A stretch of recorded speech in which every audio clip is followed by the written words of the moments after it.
Tell You Things That Would Break Your Heart is the epic masterpiece for the album.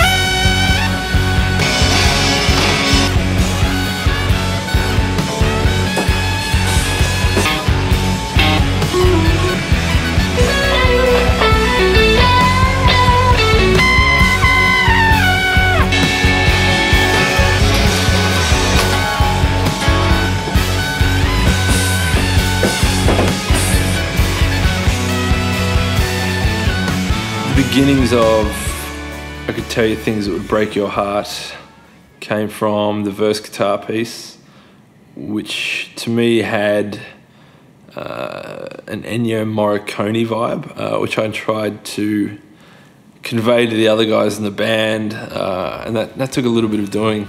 Grant definitely had a vision for this song that was really hard to get across to everyone. I know it took a very long time for everyone to get their heads around what we were actually trying to go for. There was all the trumpet stuff, which I personally couldn't hear to start with. I really needed to actually hear it there to be able to envision what it was going to sound like. I kind of knew what I wanted it to be, this kind of spaghetti western meets Pink Floyd kind of mess.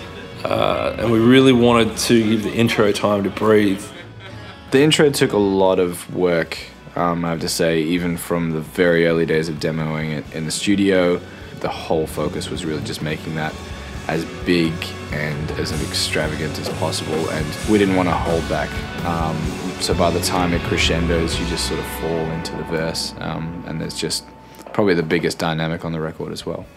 The middle section for I Could Tell You Things That Would Break Your Heart is probably one of the heaviest sections on the record, which we're very careful not to do that too often on the record, because the band is traditionally a folk rock band, and I think the super heavy element was just perfect for this one song. The bridge of this song has a lot going on. It's easily the heaviest moment on the record. Probably the turning point in the studio was the trumpets. We got a good friend of ours, Jimmy Lips from the Sunshine Brothers, to come in and blow some horn on it. And he got back recently from 2 or 3 weeks recording their record in Spain. So he had the vibe down, like he'd just been sort of immersed in a lot of that stuff. And we sort of worked with it and put it all together, and Foz did a great job of mixing it into the track, and it kind of brought the whole thing together.